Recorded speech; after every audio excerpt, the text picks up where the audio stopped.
Yo, what's going on, guys? So this is going to be Megalobox episode 12.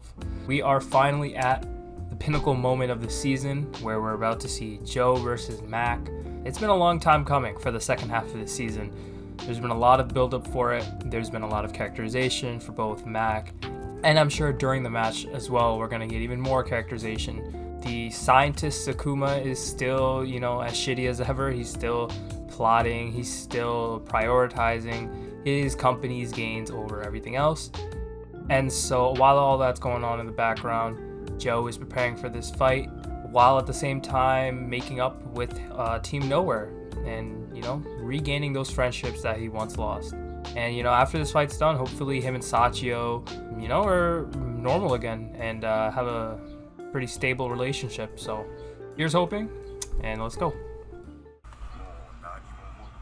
Interesting. So in this interpretation, it makes it seem as if the Nomad is Mac and the Hummingbird is Joe. It's almost as if the Nomad becomes the Hummingbird. So like how Chief was the Hummingbird for Joe and he was a Nomad, now like Joe's like the Hummingbird for Mac of everything left in this world.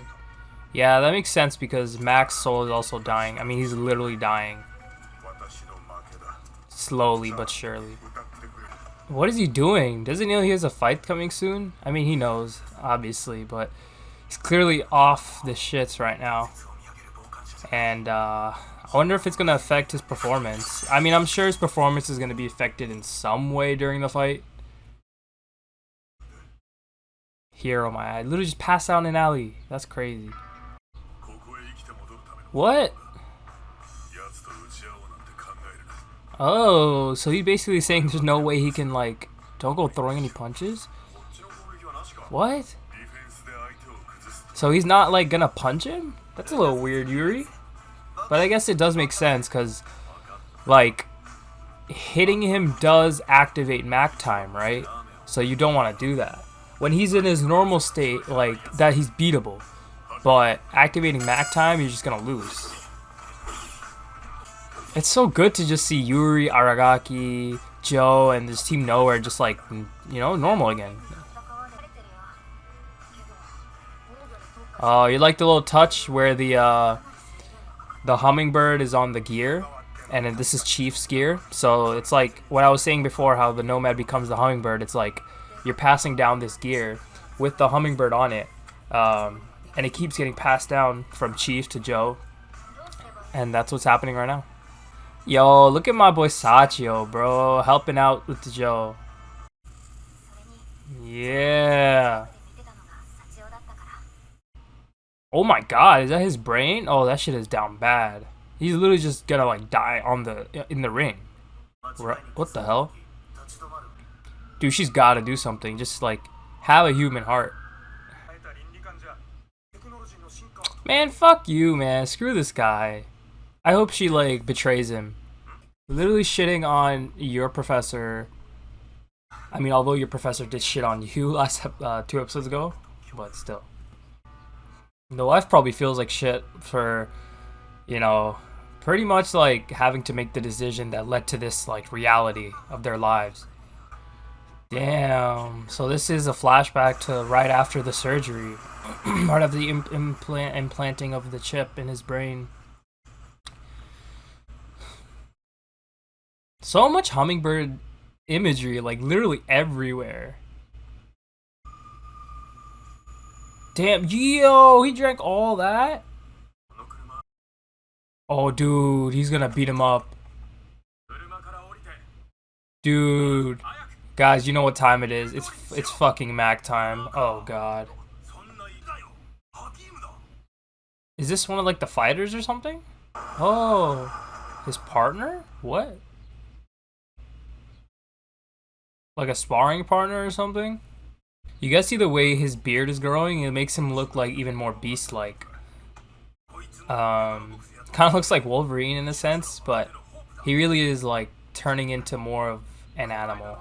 Very similar to the way Joe was with his long hair and his beard. This show uses like the growth of hair and facial features to stress the fact that person's really going through a rough patch.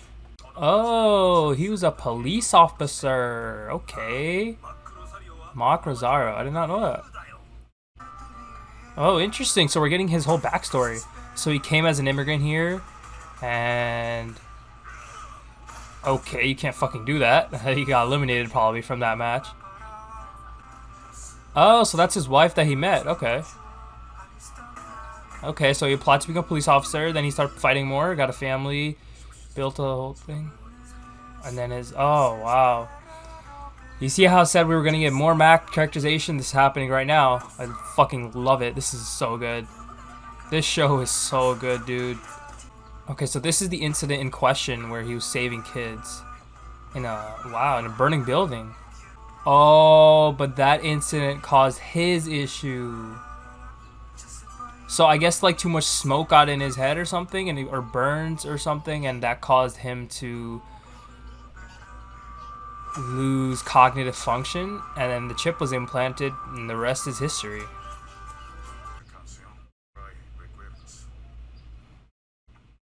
Okay, a little bit of Spanish for the boys. That's all. I'm sure he'll make it home. Oh, come on, bro, with the death flags. All these death flags, man. I don't trust this shit. I mean, right now it looks good because he's back, and he seemingly has a clearer head. This is a very similar track to when Joe was going through his addiction with painkillers. We still don't know why Joe had that instance where he fainted, though. So I want to know more about that.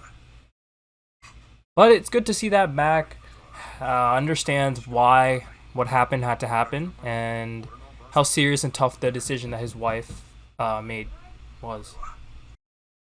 There's one thing I want to cover after this episode's over, but basically it's surrounding how this show portrays immigrants, the immigrant characters, and how, oh, that's her in the past, but how the actual villains or villainous characters of this story are usually the ones taking advantage of the immigrant fighters or just characters in general.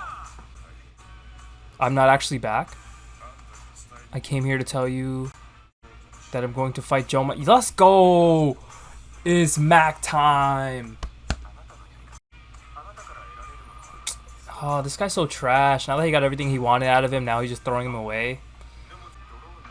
Nah, I think he should throw. Throw that shit. Get this guy out of here. Oh, wow. Yeah, I kind of remember that from season 1. That line that he said, it ended up being about Lou. Huh. The fact that they're calling back to that is just blowing my mind right now. It's kind of a full circle in a way. Alright, it's fight day. Oh, of course, this guy is walking around with a big box of popcorn like the fucking Michael Jackson meme. Annoying. Who showed up? Huh? Who is he talking about? I don't know. I guess we'll see next episode. It's time. Dude, next episode, the last episode is going to be so good. Okay, guys, so that was Megalobox episode 12. We have one more episode left of this season, and I cannot wait until next episode when we get the fight that we've been waiting for between Joe and Mac. So this episode was very Mac-centric, which I think did the episode wonders because we've gotten a lot about Joe, obviously throughout the whole season, especially in the first half. So it was good to see that Mac was getting a little more screen time and getting more characterization. We got his backstory, and I think they did it in a pretty good way, showing it in kind of like little snippets, letting us know how he got here, what he did, how his family came to be, what led to his downfall, and all that. It's very interesting because Mac drinking and sitting underneath the underpass and just kind of taking his whole life in and his terrible situation in is very similar to what Joe kind of went through with his addiction to the painkillers. It's very interesting how both of these characters who were nomads at one time now are being guided by their own hummingbirds. So back then it was Chief for Joe, and then seemingly Joe became a hummingbird for Mac. And what's even more interesting, and this just goes to show the symbolism and the imagery in this anime, is that Chief's gear has a hummingbird logo on it. It being passed down from Chief to Joe really signifies how important this imagery and this symbol of a hummingbird is for the Nomad.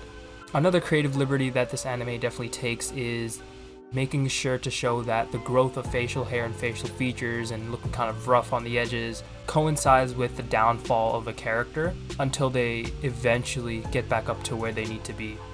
And we've seen it with Joe when he had his ugly ass beard in the beginning of the season, and we saw it with Mac this episode when he had his Wolverine-like beard and eventually, grew out of that and came back to reality when he realized that his family was his priority, and the decisions that were made, especially by his wife, were very tough ones.